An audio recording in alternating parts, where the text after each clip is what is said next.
ایک حدیث میں آتا ہے کہ دو لوگوں کی نمازیں ان کے سروں سے اوپر نہیں جاتی، ادھر ہی رہتی ہیں ان کے پاس ہی، یعنی قبول نہیں ہوتی مراد ہے۔ ایک وہ عورت جو اپنے شوہر کی نافرمان ہو، پھر یاد رکھیں وہ شرط کے ساتھ، اللہ کی نافرمانی میں نہیں، اللہ کی فرما برداری میں شوہر کی فرما برداری۔ اللہ تعالیٰ کی ذات اوپر ہے، جو حکم شوہر کا اللہ کی مرضی کے مطابق ہوگا اس کو ماننا، لیکن ایک بات اللہ کی مرضی کے مطابق ہے لیکن شوہر کی بات نہیں مانی جا رہی، تو ایسی عورت کی نماز اس کے سر سے اوپر نہیں جاتی۔ اور دوسرے اس غلام کی نماز جو اپنے آقا سے بھاگ جائے جب تک کہ واپس نہ آ جائے۔ ایک اور حدیث میں آتا ہے عورت شوہر کے معاملے میں کسی دوسرے کی بات نہ مانے، کسی دوسرے کی، حتیٰ کہ پیرنٹس کی بھی۔ آپ کو پتا ہے کہ والدین کی اطاعت فرض ہے۔ اللہ تعالیٰ نے قرآن پاک میں کیا کہا؟ اللہ کی عبادت کرو اور ماں باپ کی بات مانو۔ لیکن جب ایک عورت کی شادی ہو جاتی ہے تو اب اس کے لیے اس کا اصل گھر کون سا ہے؟ شوہر کا گھر ہے، اور اب اس کے لیے والدین کی اطاعت سیکنڈری ہے، شوہر کی اطاعت نمبر 1 ہو گئی ہے۔ پہلے والدین اس کی کفالت کر رہے تھے، اب شوہر اس کی کفالت کر رہا ہے۔ اب ایک نیا گھر بن رہا ہے۔ اس کے ڈسپلن میں کیا ہے کہ بیوی شوہر کی بات مانے، نہ کہ میکے کی ڈکٹیشن لیتی رہے روز ٹیلی فون پر، کیونکہ بہت آج کل جتنے کمیونیکیشن کے ذرائع بڑھ گئے اتنے ہی مسائل بڑھ گئے۔ اور اس کی ایک بنیادی وجہ کیا ہے کہ اچھے مشورے تو کم ہی ملتے ہیں، زیادہ تر ٹیلی فون بھی غیبت پروموٹ کرنے کا ذریعہ بن گئے۔ ایک دفعہ عورت ہو کے آتی ہے میکے سے تو موڈ بدلا ہوا ہوتا ہے۔ تو ایسی صورت میں اصل حکم کیا ہے کہ شوہر زیادہ اہم ہے۔ اب اس کی بات مانی۔ اور یہ کیوں اتنا سخت ڈسپلن رکھا گیا؟ کیونکہ جب تک ایک عورت کی وفاداری اس کے اپنے گھر سے نہیں ہوگی، گھر نہیں بنے گا۔ وہ بات میں ادھر بھاگی جا رہی ہے، یہ گھر خراب ہو رہا ہے۔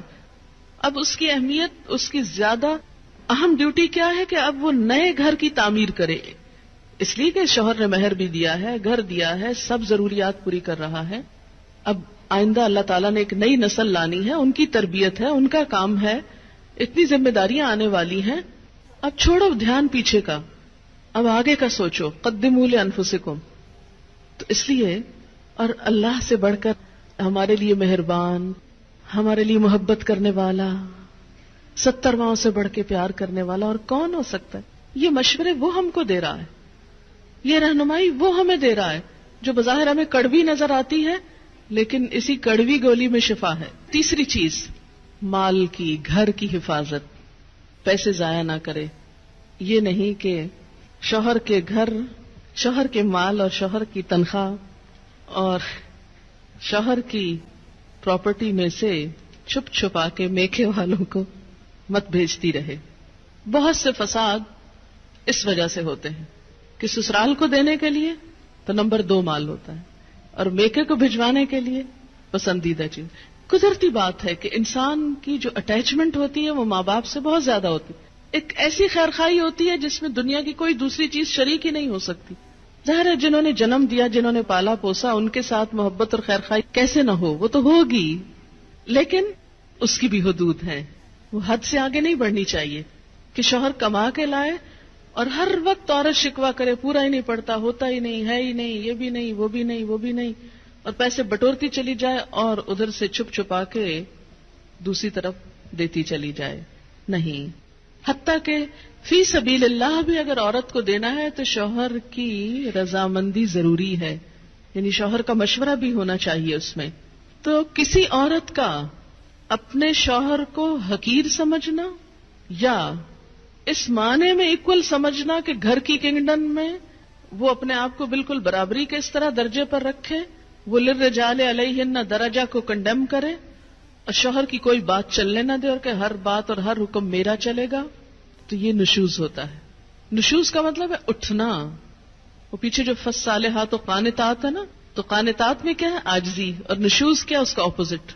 تو وہ عورت کا جو رول ہے سبمسو ہونے کا، وہ چھوڑ کر وہ دوسرا رول ادا کرنے لگے، تو اللہ نے جب مرد کو قوام بنایا اور ان کے لیے ایک درجہ رکھا، گھر کی کنگڈم میں انہیں ہیڈ قرار دیا، تو اس کے لیے ضروری تھا کہ ان کے پاس اتھارٹی بھی ہو۔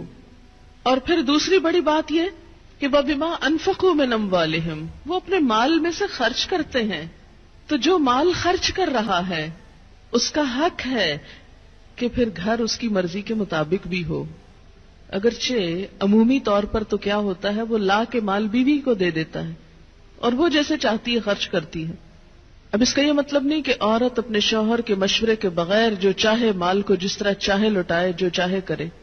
نہیں، پھر گھر کی خوشحالی کا انحصار اس بات پر ہے کہ عورت اپنے شوہر سے مشورہ کرے. فالصالحات، پس نیک عورتیں، صالح عورتیں، ان کی سب سے بڑی خوبی کیا ہے؟ ایک نیک عورت کی سب سے بڑی خوبی قانتات، اطاعت گزار ہیں، بات مانتی ہیں. قنوت کا ترجمہ دو چیزیں ہوتی ہیں، ایک عاجزی اور ایک دوام. عاجزی کے ساتھ اطاعت اور مسلسل اطاعت. یہ نہیں کہ جب کوئی مرضی ہو، مقصد ہو، کوئی ضرورت ہو تو خوشامد کر لی اور اس کے بعد تو کون اور میں کون. نہیں. فالصالحات قانتات، نیک عورتیں شوہروں کی تابعدار ہوتی ہیں، اطاعت گزار ہوتی ہیں، فرما بردار ہوتی ہیں. اس کی وضاحت نبی صلی اللہ علیہ وسلم کی ایک حدیث بہت اچھی طرح کرتی ہے. ابن ماجہ کی روایت ہے. آپ صلی اللہ علیہ وسلم نے نیک بیوی کی خوبیاں بیان کرتے ہوئے فرمایا، مومن کے لیے خوف خدا کے بعد سب سے زیادہ مفید اور باعث خیر نعمت نیک بیوی ہے. جب وہ اس سے کسی کام کو کہے تو خوشی سے کر دے، جب وہ اس پر نگاہ ڈالے تو اس کو خوش کر دے. یعنی بیوی کا حال حلیہ بھی ایسا ہونا چاہیے کہ جو شوہر کو خوش کرے، نہ کہ گھر میں میلی کچیلی اور ساری زیب و زینت بازار کے لیے. اور جب وہ اس کے بھروسے پر قسم کھا بیٹھے تو وہ اس کی قسم پوری کر دے. جب وہ کہیں چلا جائے تو وہ اس کے پیچھے اپنی عزت و آبرو کی حفاظت کرے اور شوہر کے مال اور اسباب کی نگرانی میں شوہر کی خیرخواہ اور وفادار رہے. تو یہ ہیں ایک اچھی بیوی کی خصوصیات جو نبی صلی اللہ علیہ وسلم نے فرمائی، جو اس آیت کی بہترین وضاحت کرتی ہیں. نمبر 1 اطاعت، اور اطاعت میں کیا کہ کوئی کام کہے تو خوشی سے کرے. اور نمبر 2 اگر وہ بیوی کے بھروسے پہ قسم کھا بیٹھے تو اس کی قسم پوری کر دے. اور اس اطاعت میں صرف یہ اطاعت ہی نہیں آتی کہ وہ کہے کھانا لا دو تو لا کے رکھ دے، اور وہ کہے کہ بازار چلو تو ساتھ چل دے. اس اطاعت میں شوہر کی جسمانی ضرورت پوری کرنے کی اطاعت بھی شامل ہے، جسے بعض اوقات بہت سی پڑھی لکھی خواتین اپنے حق میں ایک ظلم سمجھنے لگتی. ایک دفعہ کہیں میری ملاقات ایک خاتون سے ہوئی، کیمبرج یونیورسٹی سے انہوں نے لا میں ایم فل کیا تھا.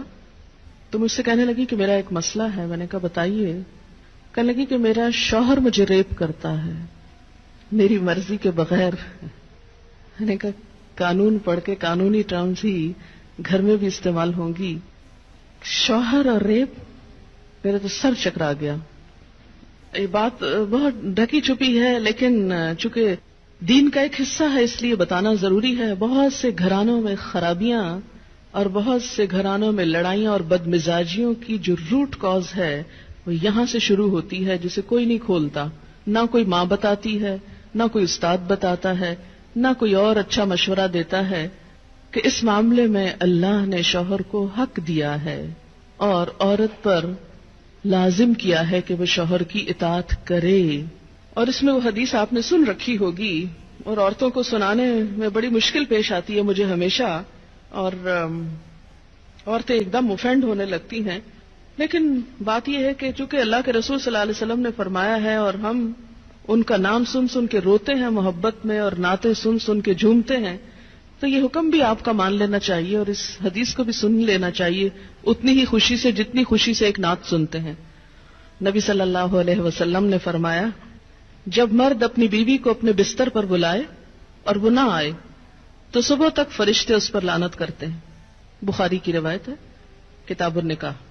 ٹھیک ہے اس میں کہ اگر بیوی بیمار ہے یا اسے کوئی ایسی تکلیف ہے یا کوئی جینوئن ریزن ہے تو اس میں اللہ تعالیٰ اتنے بے رحم نہیں ہے کہ وہ دیکھ رہے ہیں کہ ایک عورت بخار میں پڑی ہے اور اس کا شوہر اس سے مطالبہ کر رہا ہے اور عورت نے نہیں مانا تو اس پہ لعنت بھجوانی شروع کر دی جائے. نہیں، یہاں ایک نارمل حالات کی بات ہے کہ ایک عام حالات میں ایک عورت اگر اطاعت نہیں کرتی یا بات نہیں مانتی اور اسی لیے ایک اور حدیث ہے، حضرت ابو ہریرہ کہتے ہیں کہ آپ صلی اللہ علیہ وسلم نے فرمایا اگر عورت کا خاوند اس کے پاس موجود ہو تو وہ اس کی اجازت کے بغیر نفلی روزہ نہ رکھے.